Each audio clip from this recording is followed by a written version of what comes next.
नमस्कार, आगाज टाइम्स देख रहे हैं आप। मैं हूं आपके साथ पलक शर्मा। वक्त हो गया है उत्तर प्रदेश उत्तराखंड की बड़ी खबरों का, तो आइए रुक करते हैं प्रमुख खबरों की ओर।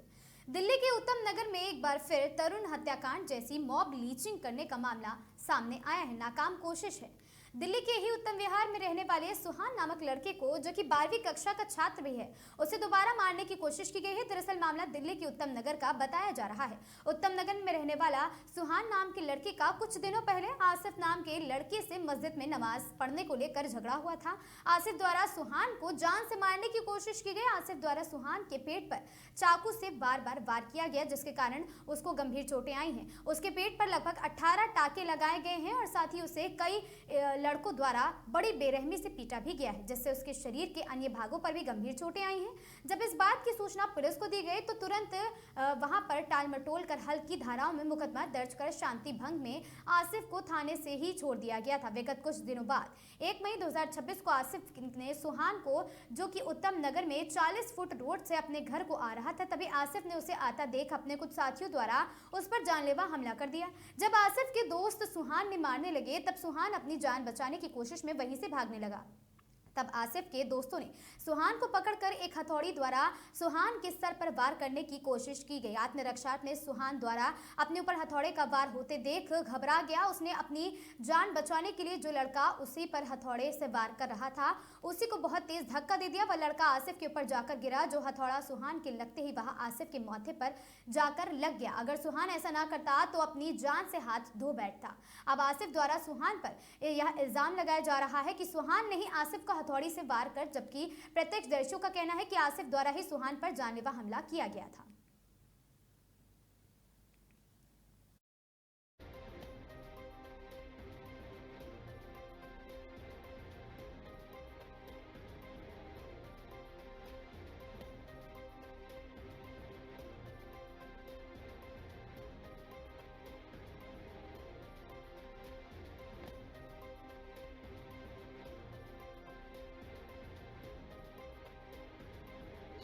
मैं अभी मौजूद हूं दिल्ली के उत्तम नगर इलाके में, जहां पर कुछ महीनों पहले एक अजीबोगरीब केस होता है, जिसमें एक लड़के को कुछ असामाजिक तत्वों द्वारा मारापीटी की जाती है।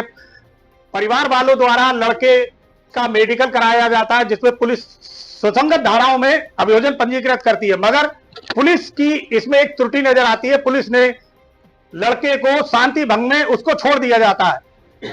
विगत 1 मई में जिस लड़के द्वारा पहले मारापीटी की गई थी, उस लड़के को रोककर उसके साथ दोबारा मारापीटी की जाती है, जिसके द्वारा उसके कुछ गंभीर चोटें आती हैं। उसका इल्जाम, उसका यह कहना है कि ये चोटें जो विक्टिम है उसके द्वारा की गई है। मेरे साथ बात करने के लिए उसकी मां मौजूद है।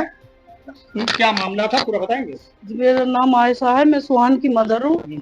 सुहान के साथ इन्होंने क्या कहते हैं, रोजों में इनके साथ मार पिटाई हुई थी, तो उन्होंने उल्टा सुहान को ही मारा था।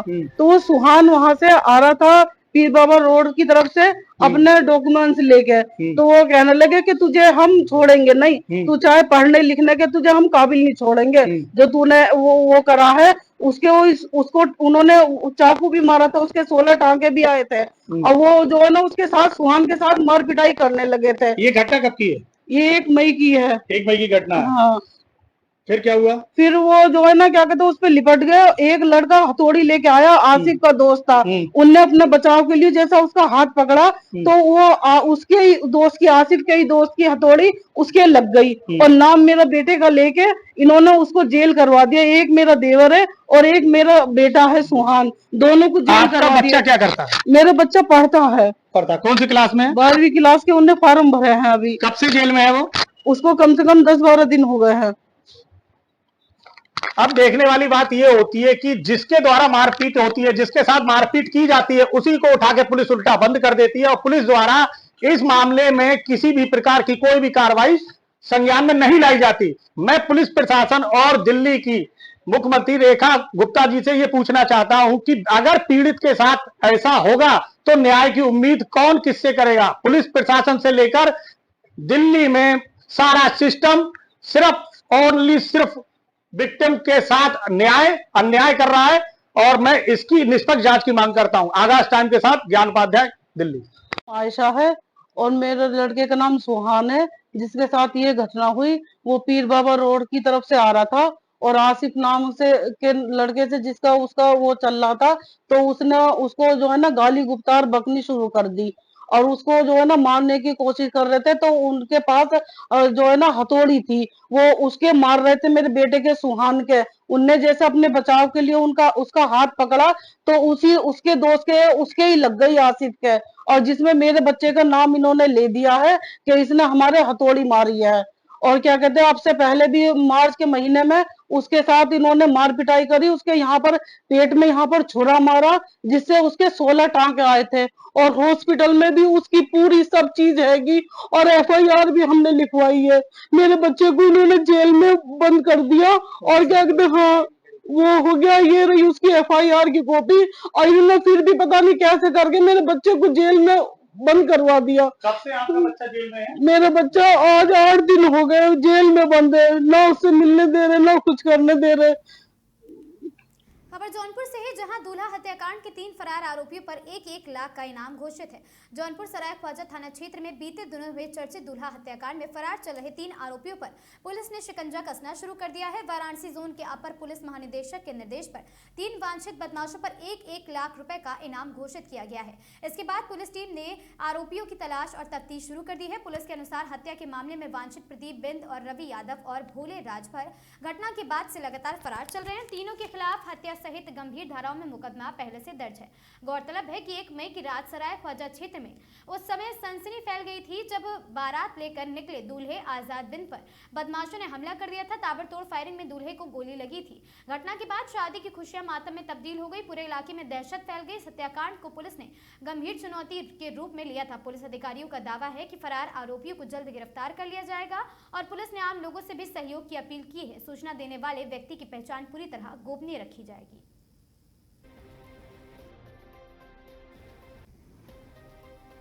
गोमती नदी में नहाने गए 2 युवकों की डूबकर मौत, गांव में पसरा मातम। जौनपुर चकवन थाना क्षेत्र में शनिवार को गोमती नदी में नहाने गए 2 युवकों की डूबने से दर्दनाक मौत हो गई। हादसे के बाद इलाके में अफरा तफरी मच गई, जबकि परिजनों में कोहराम छा गया। जानकारी के अनुसार हीरापुर मचहटी गांव निवासी 18 वर्षीय प्रवेश यादव और 20 वर्षीय शिवम चौरसिया अपने कुछ साथियों के साथ दोपहर गोमती नदी पर स्नान करने पहुंचे थे। नहाने के दौरान दोनों युवक अचानक गहरे पानी में चले गए और डूबने लगे। साथ मौजूद दोस्तों ने उन्हें बचाने का प्रयास किया लेकिन सफल नहीं हो सके। इसके बाद मौके पर शोरगुल मच गया। आवाज सुनकर आसपास मौजूद स्थानीय लोग तुरंत नदी किनारे पहुंचे और काफी मशक्कत के बाद दोनों युवकों को पानी से बाहर निकाला गया। हालात गंभीर होने पर तत्काल पुलिस को सूचना दी गई। मौके पर पहुंची पुलिस दोनों को इलाज के लिए सामुदायिक स्वास्थ्य केंद्र के बीरी बारी डोभी ले गई है, जहां चिकित्सकों ने उन्हें मृत घोषित कर दिया। घटना की सूचना मिलते ही दोनों परिवारों में मातम छा गया। मृतक प्रवेश यादव ने पिता मुंबई में रहकर काम करते हैं, जबकि शिवम चौरसिया का परिवार वाराणसी में निवास करता है। थाना प्रभारी अमित कुमार सिंह ने बताया कि नदी में स्नान करने के दौरान डूबने से दोनों युवकों की मौके पर ही मौत हो गई।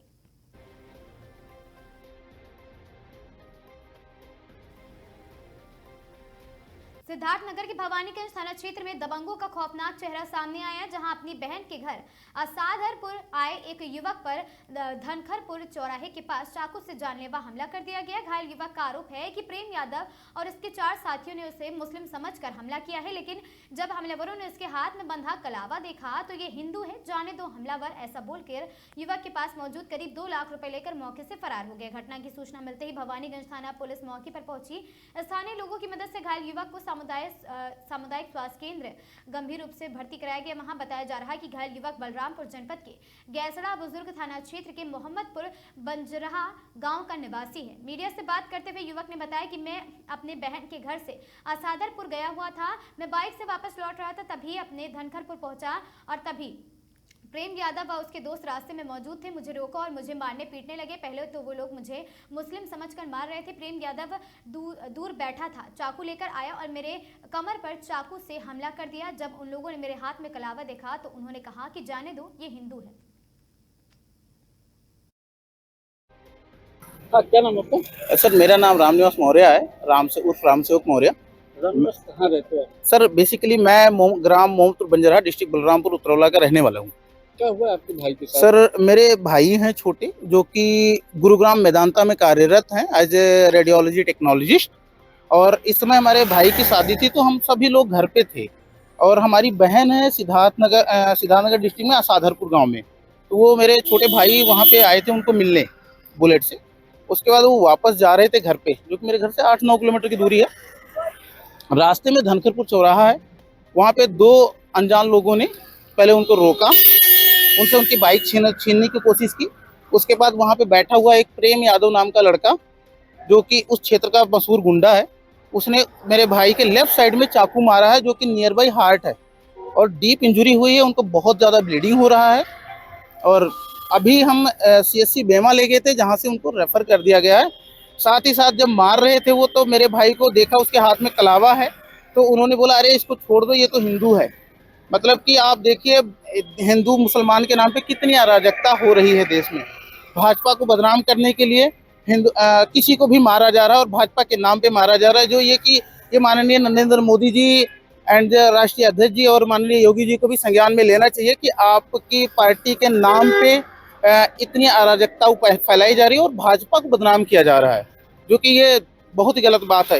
स्पेशली यहाँ पे पूर्व विधायक माननीय राघवेंद्र सिंह जी को भी संज्ञान में लेना चाहिए, क्योंकि सर इनके नाम पे, कि उस आदमी का जो फेसबुक प्रोफाइल है वो राघवेंद्र विधायक जी के नाम पर है और उनके नाम पे ये गुंडागर्दी कर रहा है, जो कि बहुत ही गलत बात है।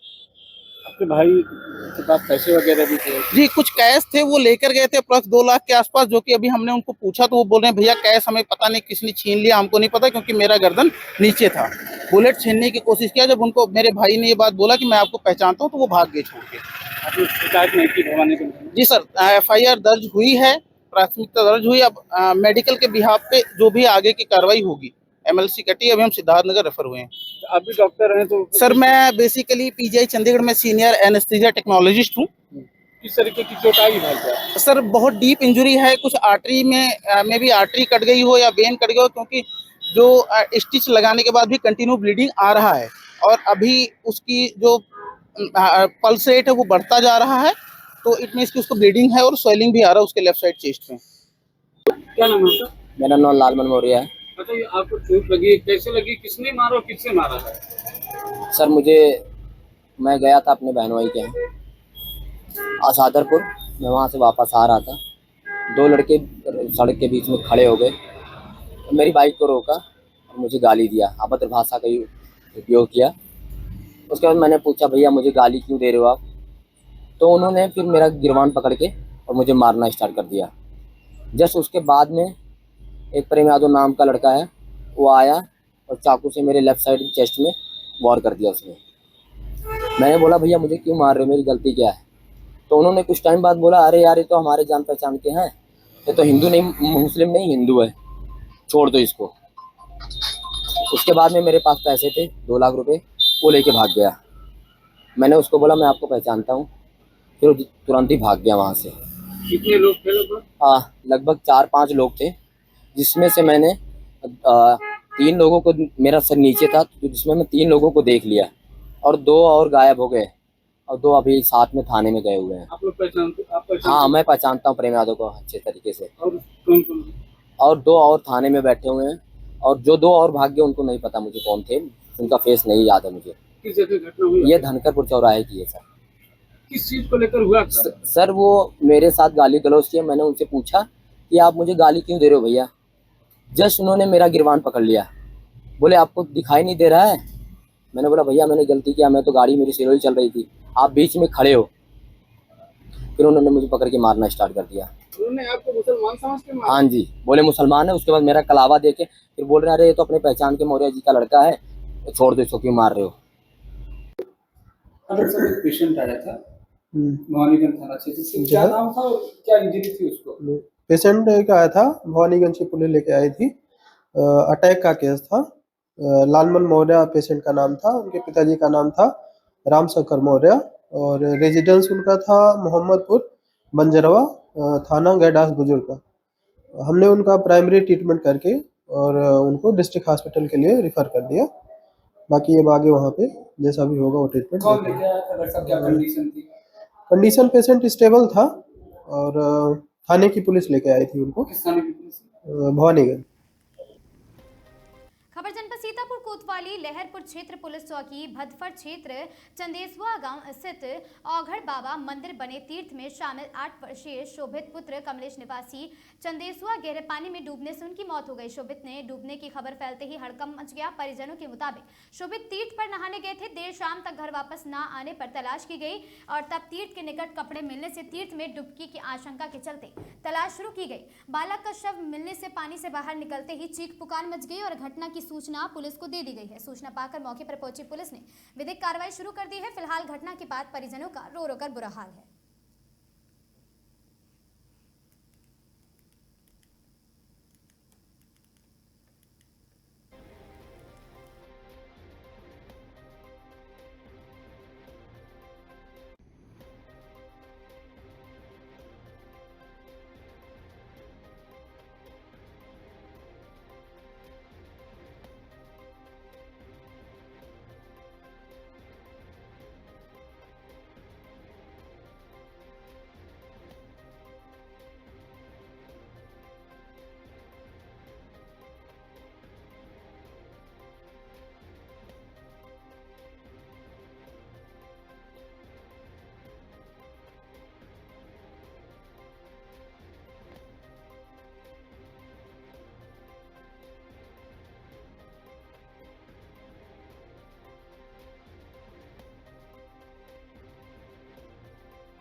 खबर चंदौली से है, जहां अवैध खनन रोकने गई पुलिस व वन विभाग की टीम से खनन माफियाओं की हुई झड़प। अवैध खनन की सूचना पर कार्रवाई करने गई थी संयुक्त टीम ने अवैध खनन करते हुए एक जेसीबी व 2 ट्रैक्टर को किया है जब्त।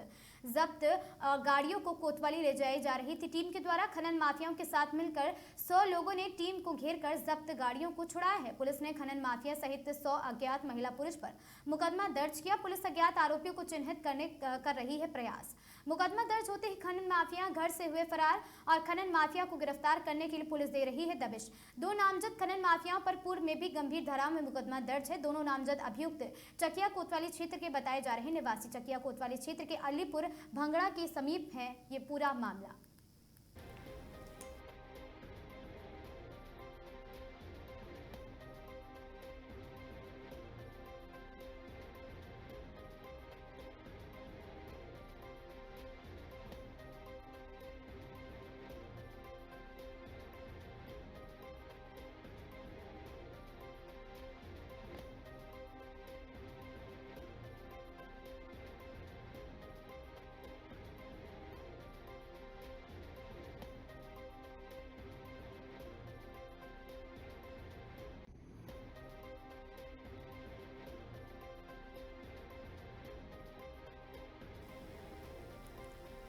खबर औरैया से है, जहां कानपुर बुंदेलखंड क्षेत्रीय अध्यक्ष प्रकाश पाल ने एक निजी प्रेस कार्यालय का शुभारंभ किया है। इस दौरान आयोजित पत्रकारों द्वारा बुके भेंट कर उनका स्वागत किया गया। कार्यक्रम में पत्रकारों एवं गणमान्य लोगों की मौजूदगी रही।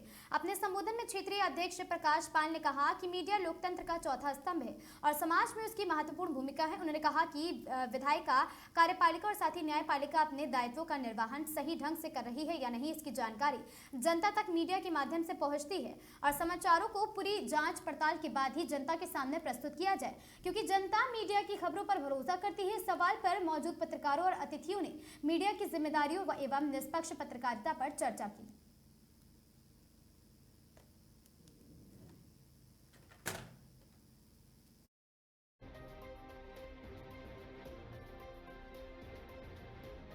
सर, आज मीडिया कार्यक्रम में पहुंचे हैं, आज कार्यालय का उद्घाटन किया है, क्या कहेंगे?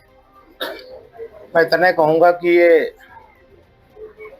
आज प्रेस कार्यालय का उद्घाटन औरैया में जो हुआ है, एक छोटा सा कक्ष जो कार्यालय के रूप में शुरू हुआ है, ये औरैया के जनता की बुलंद आवाज का केंद्र बनेगा और यहाँ से सामाजिक, सांस्कृतिक, राजनीतिक, प्रशासनिक सभी तरह की जो गतिविधियां होंगी उनकी गहराई से, सच्चाई से के साथ, जनता पूरे तथ्यों के साथ यहाँ के संवाददाताओं द्वारा जो समाचार, जो विश्लेषण, जो डिबेट के जरिए मुझे लगता है कि पूरी सटीकता के साथ जनता तक खबरें पहुंचेंगी और ये केंद्र जनता और प्रशासन और सरकार के बीच सेतु का काम करेगा।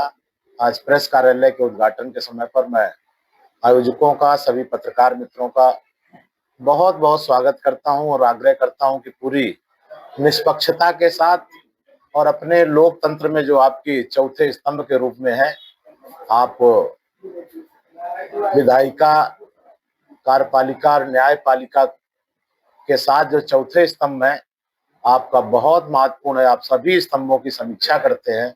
मुझे लगता है कि आपके द्वारा सभी की सही ढंग से समीक्षा होकर अच्छी खबरें जाएंगी। इसके लिए मैं सबको पूरी निष्पक्षता के साथ काम करने के लिए उनसे आग्रह करता हूं, ताकि समाज में ज्यादा सच्चाई सही से पहुंचे, लोग सही तथ्यों से अवगत हों। ऊपरी केवल परोसना नहीं, केवल सनसनी नहीं पैदा करना, जो सच्चाई है अपनी जिम्मेदारी को समझकर, क्योंकि गलत खबर से कई बार छोटी छोटी घटनाओं से कहीं दंगे भड़क सकते हैं, कहीं झगड़े हो सकते हैं, गलत जाने से लोग गुमराह हो सकते हैं। आपकी जिम्मेदारी है कि आप सच्चाई के साथ चीजों को लावें। मैं छोटी सी घटना आपको बताता हूं कि 26/11 में जब आतंकवादियों ने मुंबई में हमला किया था, कुछ पत्रकारों ने, चैनलों ने सनसनी पैदा करने के लिए उसका लाइव प्रसारण कर रहे थे, और जो लाइव प्रसारण पाकिस्तान के पत्रकार, मतलब वहां बैठे उनके हैंडलर भी देख रहे थे, और उनको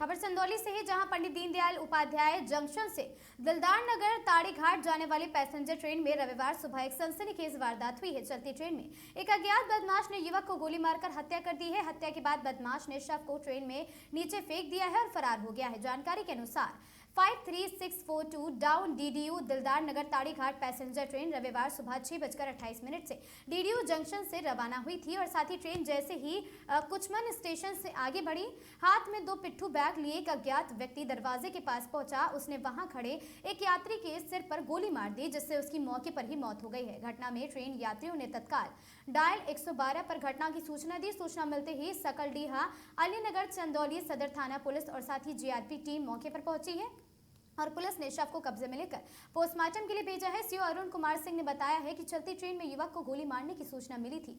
इस पर जीआरपी, सकलडीहा और साथ ही अलीनगर पुलिस मौके पर पहुंचकर जांच में जुट गई है और पुलिस आसपास के रेलवे स्टेशनों की सीसीटीवी फुटेज खंगाल रही है और फरार आरोपी की तलाश में भी जुटी है।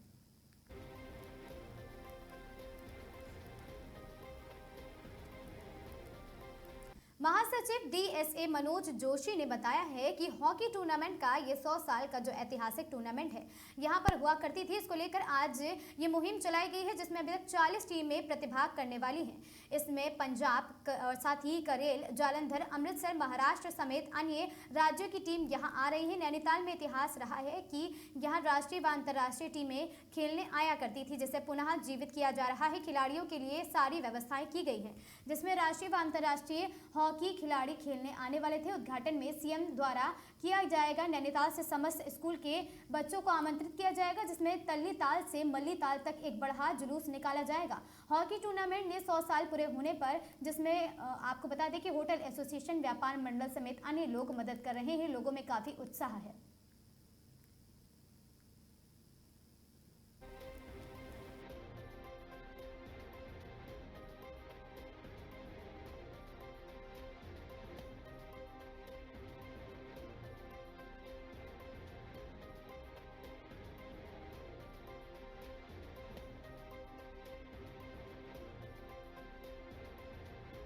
राष्ट्रीय अंतर्राष्ट्रीय खिलाड़ी भी आ रहे हैं, उनकी भी जानकारी मेरे पास नहीं है, लेकिन जो हमारे सुंदरलाल साजी हैं सचिव क्रिकेट के, हॉकी के सॉरी, तो उनके पास दूसरी टीम में हो सकता है कि महाराष्ट्र से या केरल से एक आध खिलाड़ी उसमें राष्ट्रीय अंतर्राष्ट्रीय के खिलाड़ी आए, जिसमें हमको ओलंपियन हमारे राजू मेहता जी मदद कर रहे हैं और सैयद अली जी जो ओलंपियन थे वो मदद कर रहे हैं और राजन रावत जी जो ओलंपियन थे वो मदद कर रहे हैं। हम चाह रहे हैं कि जिस इसका उद्घाटन हो, सीएम साहब को यहाँ आमंत्रित किया जाए और नैनीताल के जितने समस्त स्कूल हैं उनको हमने इन्वाइट किया है, नैनीताल की महिलाएं समूह को और नैनीताल के खिलाड़ियों को, नैनीताल के क्लबों को, कि तलीताल से मलीताल को एक बहुत बड़ा जुलूस निकाला जाए, जो 100वां हॉकी ये टूर्नामेंट का 100 साल पूरे होने जा रहे हैं कि शहर में भी एक उत्साह इसको देख के लग रहा है। लोग कह रहे हैं हम आएंगे, यहाँ पे होटल एसोसिएशन, व्यापार मंडल, तमाम लोग हमको मदद कर रहे हैं। वो कह रहे हैं कि इसको निकालो और हम उसको जुलूस की शक्ल में नैनीताल लाकर इसका एक भव्य तरीके से उद्घाटन करवाकर नैनीताल शहर में आगाज करना चाहते हैं कि हॉकी पुनः जीवित हो चुकी है। 8 जून से 24 जून का इसका एक समय सीमा पहले से तय है, जो आज भी उसी समय में रही। मदरसन कंपनी से काम कर निकलते हुए सड़क में गश्त खाकर गिरी कर्मचारी युवती की मौत पर परिजनों ने षड्यंत्र का संदेह जाहिर करते हुए समय पर इलाज न देने का फैक्ट्री प्रबंधन पर आरोप लगाया है।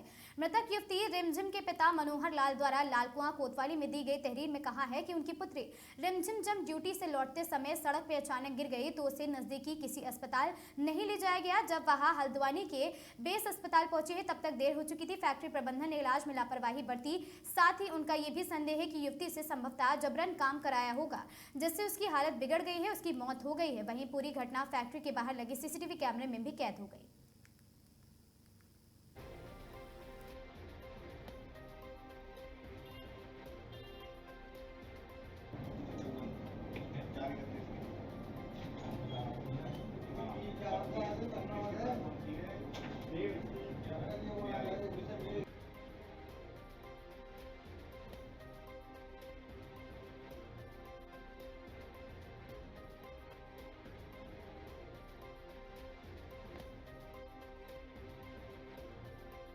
नाम है आपका और क्या है पूरा मामला जिसकी शिकायत लेकर आप लालकुआं कोतवाली आए? मेरा नाम मनोहर लाल है, मैं लामचौर ईशान नगर रहता हूँ। क्या है पूरा मामला? बेटी के साथ क्या हुआ था? सुबह ड्यूटी गई थी और दिन में छुट्टी के टाइम में वो बाहर को आती तो चक्कर आया तो गिर गया। अब हमें बताया नहीं गया इनने।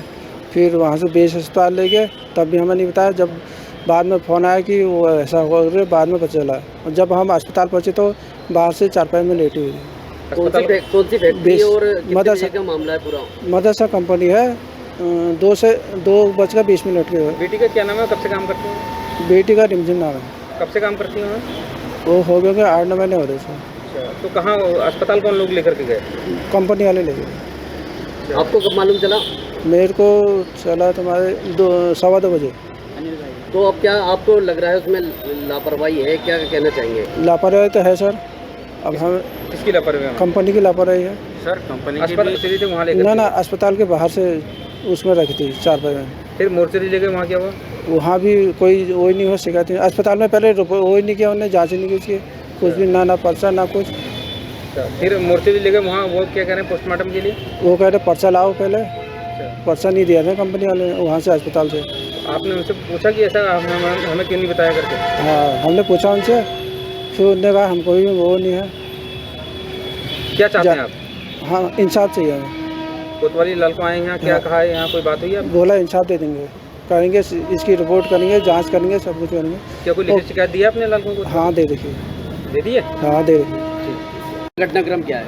मेरा नाम अनिल कुमार है और मैं लड़की का जीजा लगता हूँ मैं। और दरअसल क्या हुआ था कि मेरे पास लड़की के पिताजी का फ़ोन आया था मेरे पास 3 बजे के टाइम में, और उन्होंने पूछा कि हुआ क्या है। जहाँ तक मेरा संपर्क था, लोगों ने फ़ोन किया, कंपनी में मैं भी फ़ोन किया। उन्होंने ये बोला कि लड़की बेहोश हो गई है और उसको लेके गए हैं बेस में।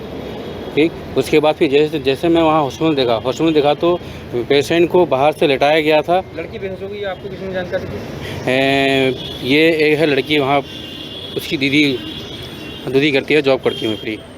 ठीक है, उनसे मैंने पता किया, वो कह रही है, मतलब वो भी लड़की को भी मतलब कंफर्म पता नहीं था। लड़की को भी मतलब यह है कि लड़की वालों ने कंपनी वालों ने ही बताया था।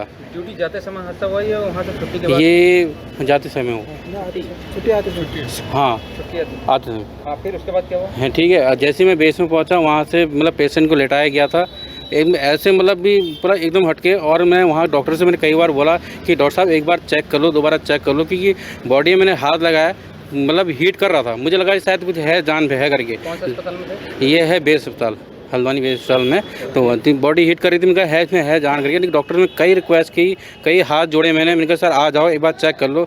देखिए, परिवार का मुझे फ़ोन आया, मैं हल्द्वानी एसपी सिटी ऑफिस में ही था उस टाइम। तो जब मुझे पता चला तो हम मौके पे गए और हमने मौके पे ये पाया कि बॉडी को एम्बुलेंस में रखा जा चुका था और मॉर्चरी की ओर ये लोग लेके जा रहे थे। जब मॉर्चरी पहुँचे तो वहाँ जो मॉर्चरी के प्रोफेसर थे उन्होंने स्पष्ट तौर पे ये कहा कि इनका पर्चा तक नहीं कटा हुआ है, आप कैसे मतलब इनको यहाँ ला गए। तो उसमें मतलब जो हमें प्रथम दृश्यता दिखा, जो परिजनों का कहना भी है कि मॉर्चरी से पहले बेस ले गए थे। बड़ा दुर्भाग्य का विषय था। हल्दूचौड़ CHC पूरी तरीके से सुसज्जित है, लालुका में PHC है, यहाँ ये कहीं नहीं ले गए। हल्दूचौड़ से हल्द्वानी तक इतने सारे अस्पताल है, बीच में इन्होंने रास्ते में किसी अस्पताल में दिखाना जरूरी नहीं पहुँचा और सीधे बेस ले गए और बेस में ले जाने के बाद भी वहाँ पर्चा इन्होंने नहीं कटाया है। बड़ा गंभीर विषय है। इस पर महत्वपूर्ण मानते हैं, क्या लगता है अगर समय रहते उनको इलाज मिलता तो उनकी जान बचाई बिल्कुल बचाई जा सकती थी। पूरा परिवार का यही कहना है कि बीच में इतने अस्पताल पड़ते हैं, लालुका CHC PHC प्राथमिक उपचार जो एक मतलब एक कंपनी के नॉर्म्स के अकॉर्डिंग भी होता है कि कंपनी के अंदर जो है प्राथमिक उपचार के लिए चीज़ें रहेंगी, तो वो था नहीं था। ये जांच का विषय है, इस पर हम जांच की मांग कर रहे हैं। परिवार के साथ हम मतलब हर दम खड़े रहेंगे जब तक इनके जो आरोप हैं तहरीर में उन पर निष्पक्ष अगर जाँच नहीं होती तो परिवार के साथ निश्चित तौर पर हम लोग हर प्रकार से खड़े रहेंगे। काम करने वाली बच्ची थी, वो कितने समय से वहाँ काम कर रही थी, कोई जानकारी है आपको, या फिर क्या नाम है इस पूरे मामले पर जो है पुलिस की, या फिर क्या नाम है जो हमारा ईसाई नगर नंबर 1 में रहता है, हमारे गांव में ही है। मैं उसके ग्राम पंचायत का प्रधान पति हूँ। कौन सी गाँव? ईसाई नगर नंबर 1 ग्राम पंचायत नाथुपुर पाड़ी। क्या है पूरा ये मैं तो सीधे आरोप लगाऊंगा कंपनी मदरसन पर। वो पहले भी करप्ट कर चुकी है और आज भी पिछले विवादों में भी घिरी हुई थी और मुझे लगता है कि लड़की का स्वास्थ्य खराब होने के कारण उससे जबरदस्ती ये काम करवाया गया। और दूसरा प्रशासन की, ये अस्पताल प्रशासन की ओर से भी इन्होंने काफ़ी लापरवाही के कारण आज हमारी बिटिया की मृत्यु हुई है। इस कारण मैं सबसे दोषी पहले अस्पताल प्रशासन को, उसके बाद मदरसन कंपनी को देना चाहूँगा। क्या लगता है बेस से बेहतर सुशील तिवारी वहाँ नहीं ले गए, कोई वजह रही या फिर रास्ते के? देखिए, रास्ते में लालकुआ से लेके PHC CHC सारे सेंटर सामुदायिक प्रथम स्वास्थ्य केंद्र पड़ते हैं, वहाँ न जाके सीधे सुशील तिवारी में नहीं ले जाकर प्राइवेट हॉस्पिटल भी ले जा सकते थे कंपनी वाले, मगर उसके बावजूद भी ये बेस में ले गए जहाँ पर हमें इग्नोर किया गया और रिपोर्ट में भी हमारे संतुष्ट नहीं किया गया। उसके बाद बहुत ज़्यादा लापरवाही की गई है। क्या मांग कर रहे हैं आप लोग? हम तो न्याय संगत मांग करते हैं कि अस्पताल प्रशासन के खिलाफ और ये कंपनी के खिलाप कठोर से कठोर कार्रवाई की जाए। लालगो कोतवाली पहुंचे, तहरीर दी है, क्या कहा गया अभी तक? इन्होंने आश्वस्त किया है कि निष्पक्ष तरीके से जांच की जाएगी। क्या शुभ नाम है आपका और कौन से ग्राम पंचायत? चंद्रशेखर आर्या, ग्राम प्रधान पति, नाथुपुर पार्टी, ईसाई नगर।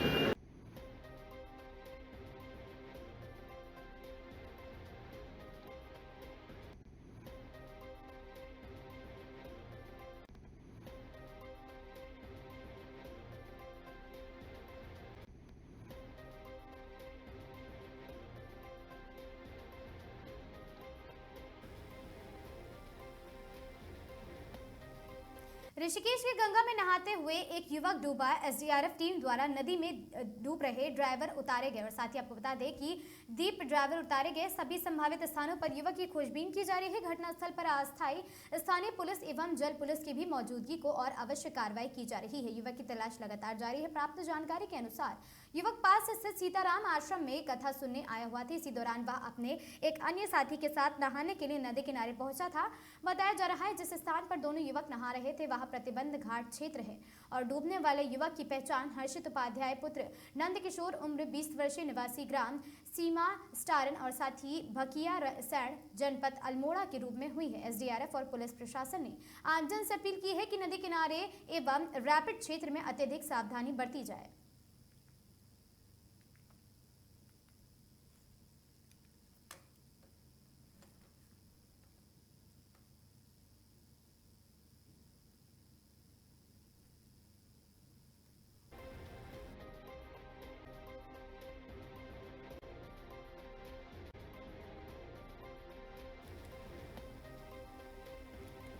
उत्तराखंड के चंपावत में कथित दुष्कर्म के मामले में दूध का दूध पानी का पानी होने के बाद कांग्रेस के द्वारा लगातार भाजपा सरकार को बदनाम करने की कोशिश की जा रही है। ये आरोप लगाते हुए भाजपाइयों ने रेलवे रोड स्थित जिला कार्यालय के बाहर कांग्रेस का पुतला दहन किया है। नारेबाजी करते हुए प्रदर्शन भी किया गया। आरोप लगाया गया कि कांग्रेस भाजपा सरकार को साजिश के तहत बदनाम करने की कोशिश में जुटी है।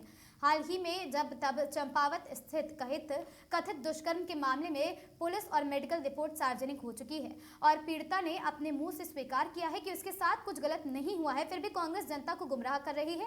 जिसे भाजपा बर्दाश्त नहीं करेगी। जिला उपाध्यक्ष राजेंद्र सिंह तड़ियाल ने जिला महामंत्री प्रतीक कालिया के मौके पर ही कांग्रेस के पास वह गलत मुद्दों को लेकर राजनीति कर रही है, ऐसा कहा है।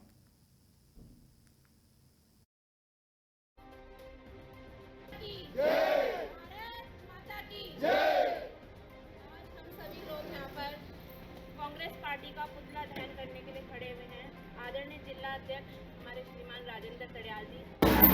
आज कार्यक्रम रखा गया, क्या कार्यक्रम था? आज भारतीय जनता पार्टी जिला ऋषिकेश महिला मोर्चे के नेतृत्व में कांग्रेस पार्टी का पुतला दहन का कार्यक्रम जिला कार्यालय में रखा गया और जो चंपावत वाली घटना हुई है और जिसमें एक नाबालिग बच्ची को बदनाम करने का काम कांग्रेस द्वारा किया गया और उसमें हमारे भारतीय जनता पार्टी के एक मंडल देश का उन्होंने नाम लिया कि उसमें दुराचार हुआ है, बलात्कार हुआ है। जो घटना बच्ची द्वारा माननीय न्यायालय के समक्ष बयान देने के बाद कि उस तरीके की कोई घटना नहीं हुई है, तो निश्चित रूप में कांग्रेस मुद्दा विहीन हो चुकी है। कांग्रेस के पास कोई मुद्दा नहीं है। तो भारतीय जनता पार्टी को इस तरीके के उटपटांग के बयानबाजी से और इस पर जो घटनाएं होती हैं, जो घटनाएं हुई नहीं है, उसमें भारतीय जनता पार्टी का नाम लेने का काम कांग्रेस पार्टी करती है। और उससे पूर्व भी तिलकराज बेहड़ जी के बेटे का संबंधित जो हमला हुआ था और उनके बेटे द्वारा खुद ही अपने ऊपर हमला करवाया गया था, जिसमें भारतीय जनता पार्टी को घेरने का काम तिलकराज बेहड़ जी ने किया था, जिसके बाद उन्हें जब उसके हकीकत का पता लगा तो उन्होंने उसमें माफ़ी भी मांगी थी। और अभी आदरणीय माननीय विधायक हमारे अरविंद पांडे जी का एक पत्र कांग्रेस द्वारा वायरल किया गया, जिसका खंडन उनके द्वारा प्रदेश कार्यालय में प्रेस द्वारा किया गया और लगातार कांग्रेस मुद्दा विहीन हो चुकी है और भारतीय जनता पार्टी को इस तरह के अनर्गल बातों में फंसाने का काम करती है। तो इस निमित्त आज जिला कार्यालय में महिला मोर्चे के नेतृत्व में पुतला दहन किया गया। जिला ऋषिकेश महिला मोर्चे के नेतृत्व में कांग्रेस पार्टी का पुतला दहन का कार्यक्रम जिला कार्यालय में रखा गया और जो चंपावत वाली घटना हुई है और जिसमें एक नाबालिग बच्ची को बदनाम करने का काम कांग्रेस द्वारा किया गया और उसमें हमारे भारतीय जनता पार्टी के एक मंडल देश का उन्होंने नाम लिया कि उसमें दुराचार हुआ है, बलात्कार हुआ है। जो घटना बच्ची द्वारा माननीय न्यायालय के समक्ष बयान देने के बाद कि उस तरीके की कोई घटना नहीं हुई है, तो निश्चित रूप में कांग्रेस मुद्दा विहीन हो चुकी है। कांग्रेस के पास कोई मुद्दा नहीं है। तो भारतीय जनता पार्टी को इस तरीके के उटपटांग के बयानबाजी से और इस पर जो घटनाएं होती हैं, जो घटनाएं हुई नहीं है, उसमें भारतीय जनता पार्टी का नाम लेने का काम कांग्रेस पार्टी करती है। और उससे पूर्व भी तिलकराज बेहड़ जी के बेटे का संबंधित जो हमला हुआ था और उनके बेटे द्वारा खुद ही अपने ऊपर हमला करवाया गया था, जिसमें भारतीय जनता पार्टी को घेरने का काम तिलकराज बेहड़ जी ने किया था, जिसके बाद उन्हें जब उसके हकीकत का पता लगा तो उन्होंने उसमें माफ़ी भी मांगी थी। और अभी आदरणीय माननीय विधायक हमारे अरविंद पांडे जी का एक पत्र कांग्रेस द्वारा वायरल किया गया, जिसका खंडन उनके द्वारा प्रदेश कार्यालय में प्रेस द्वारा किया गया और लगातार कांग्रेस मुद्दा विहीन हो चुकी है और भारतीय जनता पार्टी को इस तरह के अनर्गल बातों में फंसाने का काम करती है। तो इस निमित्त आज जिला कार्यालय में महिला मोर्चे के नेतृत्व में पुतला दहन किया गया।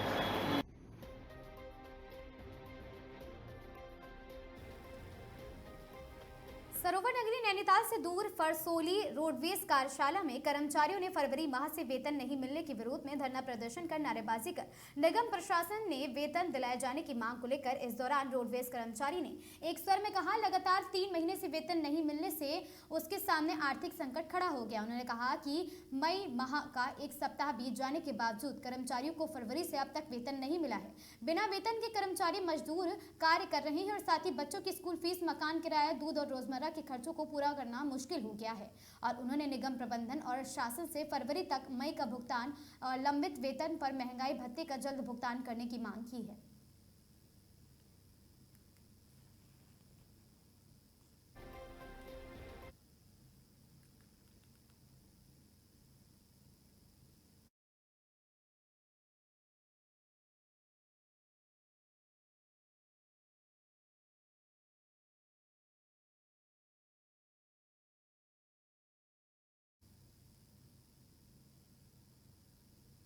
उत्तर प्रदेश उत्तराखंड की इन तमाम खबरों में आज के लिए बस इतना ही। ऐसी खबरों से लगातार जुड़े रहने के लिए बने रहें हमारे साथ और देखते रहें आगाज टाइम्स।